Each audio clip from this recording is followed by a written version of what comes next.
கொடு இந்த வார்த்தை வந்து நம்ம ஹிந்தியில் நிறைய விதமாக கேள்விப்பட்டிருப்போம். என்னன்னு பார்த்தீங்கன்னா தே, தேதோ, தீஜியே, தியா, தியே, தூங்கா, தூங்கி இந்த மாதிரி நிறைய விதமாக கேள்விப்பட்டிருப்போம். அப்போ எந்த வார்த்தை எங்கே பயன்படுத்துறது வாங்க பார்க்கலாம். தே கொடு, தேதோ கொடுங்க, தீஜியே கொடுங்க, தூங்கா கொடுப்பேன், தூங்கி கொடுப்பேன், தியா கொடுத்தான், தியே கொடுத்தாங்க, தேங்கே கொடுப்பீங்க, தேங்கே கியா கொடுப்பீங்களா.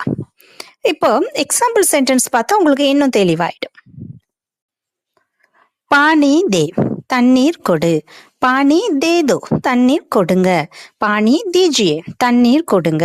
ரெண்டுமே தண்ணீர் கொடுங்க தான். என்ன வித்தியாசம் அப்படின்னு பார்த்தீங்கன்னா, பானி தீஜியே வெரி பொலைட் வே, மே துமே பானி தூங்கா, நான் உனக்கு தண்ணி கொடுப்பேன், மே துமே பானி தூங்கி, நான் உனக்கு தண்ணி கொடுப்பேன்.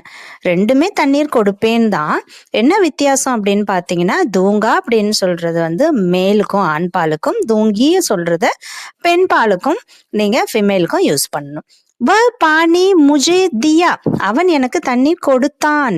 உன்ஹோனே முஜே பானி தியே, அவர்கள் எனக்கு தண்ணி கொடுத்தாங்க. முஜே பானி கப் தேங்கே, எனக்கு தண்ணி எப்போ கொடுப்பீங்க. முஜே பானி தேங்கே கியா, எனக்கு தண்ணி கொடுப்பீங்களா.